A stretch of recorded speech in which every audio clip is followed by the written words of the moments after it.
Hey everybody, welcome back to the show.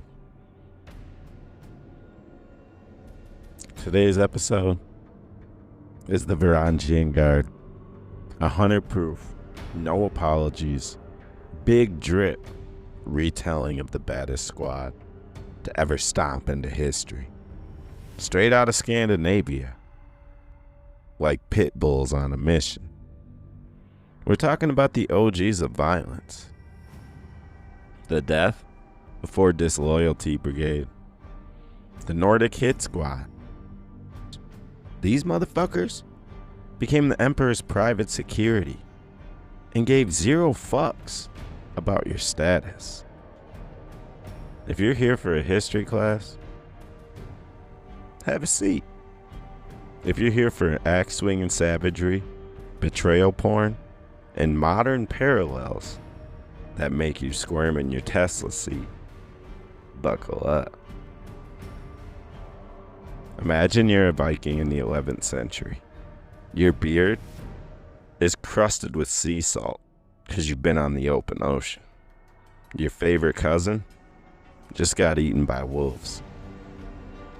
You hear rumors of a place, a city, where the streets actually sparkle with wealth, where emperors rock gold robes like it's fashion week, and palace politics are more twisted than a Reddit thread at 3 a.m. So what do? You grab your boys, hop in your murder canoe, and sail to Constantinople.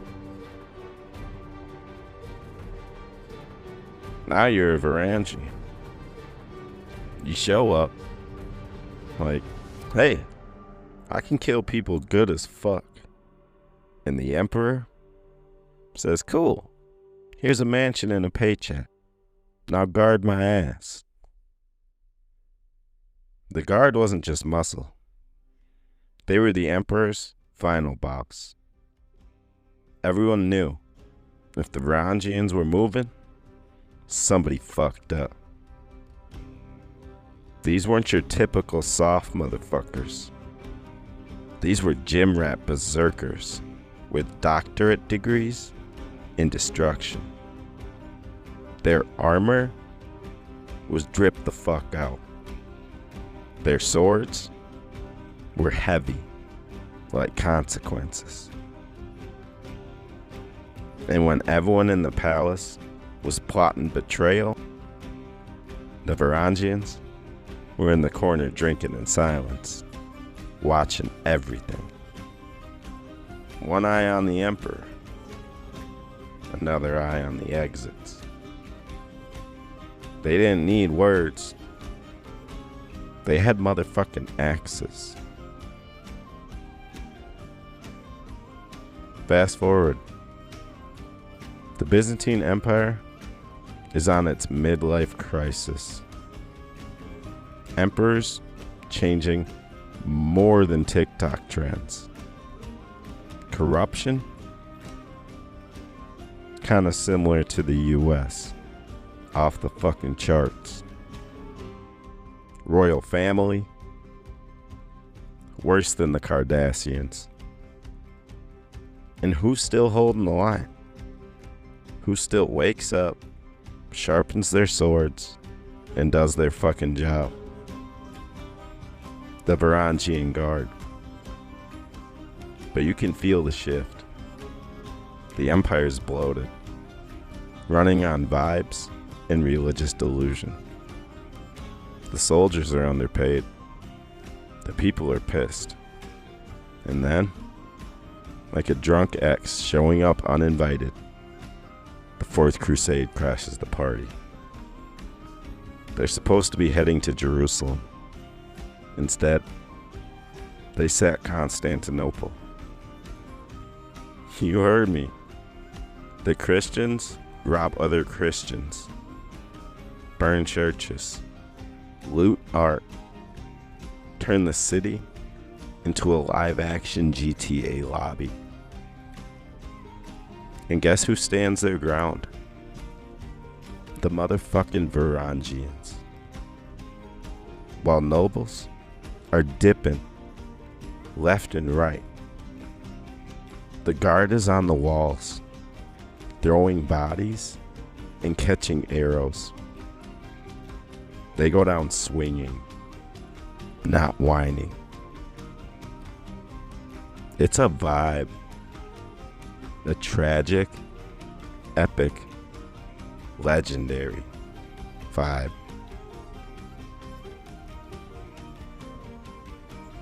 Meanwhile today, we got people in power crying about coffee cup designs and claiming patriotism while they dodge service, hoard cash, and flirt with fascism. The Varangians weren't about talk. They were about teeth. The guard didn't disappear. They dispersed. Some fled to Nordic backwaters.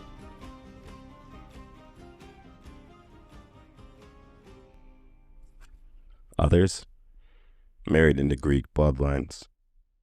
Some became pirates, mercs, outlaws, walking legends with axes and trauma.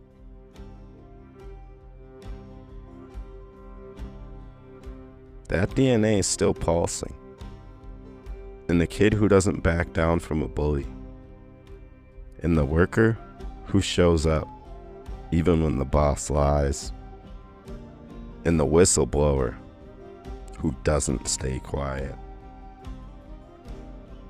In modern empires, they should be sweating, because you can only lie to your people for so long. You can only feed them poison while quoting scripture for so long. One day, some quiet motherfucker is gonna pick up a metaphorical axe and say enough. Not for fame, not for gold, but for something real. Look, you don't need a beard or an axe to channel the Varangians. You just need a spine. They were the last real ones in a world of fakes. They bled for loyalty. They fought for honor. They stood when everyone else sold out.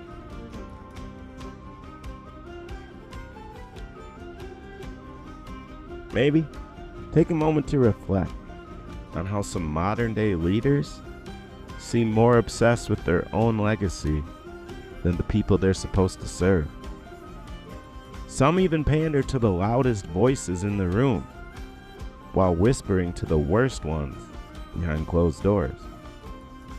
You know, the kind of people who talk a lot about traditional values, but seem awfully comfortable when those values include cozying up to some very unsavory ideologies. Just a thought.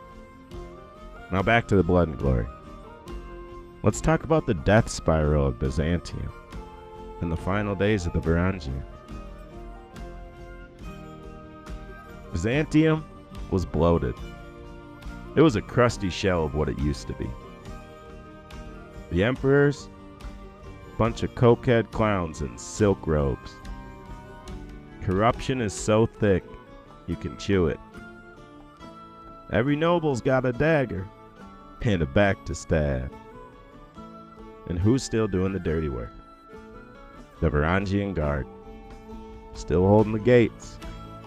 Still enforcing the rules. Still dying for emperors who treat them like imported furniture. But even they can smell it. The empire is dying. You got internal coups like it's Game of Thrones fan fiction. You got Italian merchants cutting deals behind your back. And you got religious freaks in the West about to knock on the door with some flaming swords and say this is ours now. In 1204, the Fourth Crusade kicked off. You know, the West. The guys who were supposed to be on the same side as Byzantium showed up with an army of debt, greed, and no fucking chill. They don't want Jerusalem. They want Constantinople. And they fucking take it. Picture this. The greatest city in the world, betrayed by its own cousins, burned, raped, looted, churches stripped, libraries torched, ancient relics stolen, and paraded through Europe on a meth head's pawn ticket. Where were the Varangians? Holding the walls until they were overrun, dying with swords in their hands, not backing down, even when the people they were guarding left them to rot. You ever think about that? About how empires don't usually fall because of enemies at the gates, but because of greed, pride, and cowardice within.